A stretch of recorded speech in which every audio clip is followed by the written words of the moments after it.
میں نے کہا تھا دعا کریں, وزیر اعظم نے وہ بھی کہا ہے دعا کریں. 5,500 میٹر کی گہرائی میں جانا ہے, جس میں سے 2,000 تو صرف سمندر تھا, 2 کلومیٹر پانی, اور اس کے بعد 3,000 پانی کے اندر. تو یہ ڈرلنگ ہو رہی ہے, ڈرگ آ گیا, ڈرلنگ ہو رہی ہے, اور یہ 5,500 سے خیال میں 300 میٹر رہ گئے ہیں شارٹ, 5,200 کے قریب ہیں. اینی ڈے آپ کو اچھی خبر انشاءاللہ ملنی چاہیے پاکستان سے. پتہ نہیں کہ پیٹرول ہے کہ گیس ہے, یہ تو نہیں پتا, لیکن کچھ نہ کچھ ضرور ہے الحمدللہ. اور یہ اگر ہمارا ہو گیا تو پاکستان کے تو معاشی حالات انشاءاللہ بہت بہتر ہو جائیں گے. یا تو ہم نائجیریا بن جائیں گے یا ناروے. اب آپ پوچھیں فرق کیا ہے. اگر تو ہم نے سسٹمز ٹھیک کر لیے تو ہم ناروے بن جائیں گے. اگر سسٹمز ہمارے ٹھیک نہیں ہوئے اور یہ کرپشن کا بازار اور یہ جو جس طرح کے لوگ یہاں سیاست میں آتے ہیں اور جس طرح کے لوگ یہ ہو گئے تو نائجیریا بن جائیں گے, کچھ لوگ اور امیر ہو جائیں گے, باقی عوام پھر تبتی رہے گی. ہمارے پاس جو ریلیجس ٹورزم ہے نا وہ زائرین کا وہ بڑھتا چلا جا رہا ہے, اور یہاں پہ جو افورڈ کر سکتے ہیں وہ تو جہاز میں چلے جاتے ہیں, ہوائی جہاز میں. لیکن جو تافتان کے بارڈر پہ ہر دوسرے تیسرے دن ایک ایشو کھڑا ہوتا ہے ہمارے پاس تو یہ فیری سروس, میں تو خالی فیری نہیں, میں تو ریگولر لائن شروع کرنا چاہتا ہوں, کیونکہ اس میں ہم کارگو بھی لے جا سکیں. گوادر کی پورٹ کی کنیکٹیوٹی ٹرک سے زیادہ گاڑی اس پہ ہو جائے گی.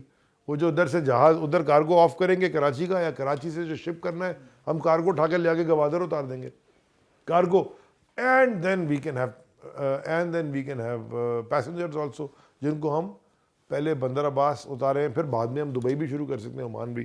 تو وہ کلیئرنس کی انتظار کر رہا ہوں, جب آ جائے گی تو ہم شروع کر دیں گے انشاءاللہ. دیکھیں کمپلیمنٹ کرنا چاہیے ایک دوسرے کو. ہم جب ایران گئے تھے تو انہوں نے ہم سے کہا کہ جی چابہار اور گوادر کے بیچ میں ٹرین لائن ڈال دیتے ہیں. You complement each other. آپ اپنے پڑوسی کو بدل نہیں سکتے, وہ آپ کا پڑوسی ہے تا قیامت.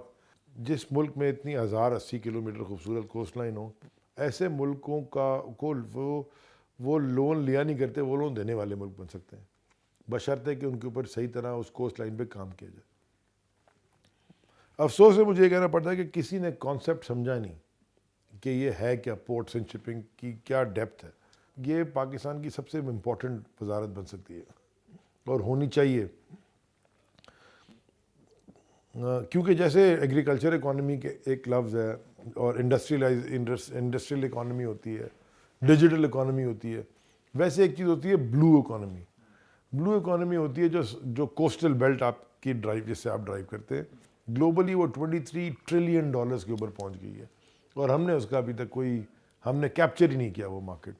ہم نے کہا جی جہاز آ رہے ہیں مال اتار رہے ہیں, جہاز جا رہے ہیں مال لے جا رہے ہیں, اتارنے پہ بھی پیسہ ملے گا پورٹ کو, لے جانے پہ بھی پیسہ ملے گا پورٹ کو, اور باقی ختم.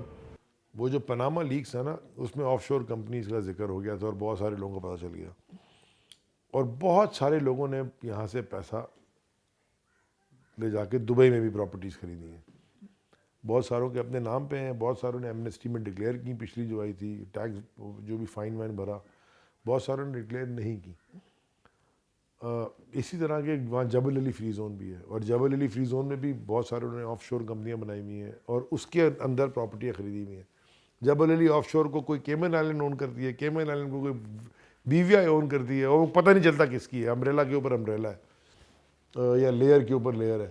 لیکن اگر وہ جبل علی لیکس کھلتی ہے تو اس سے بھی بہت ساری چیزیں آئیں گی, لیکن وہ کبھی کھلے, اللہ کرے کھلے. ہم تو کہیں گے دبئی والوں کو کھولیں, دنیا کو ٹرانسپیرنٹ ہو کے بتائیں.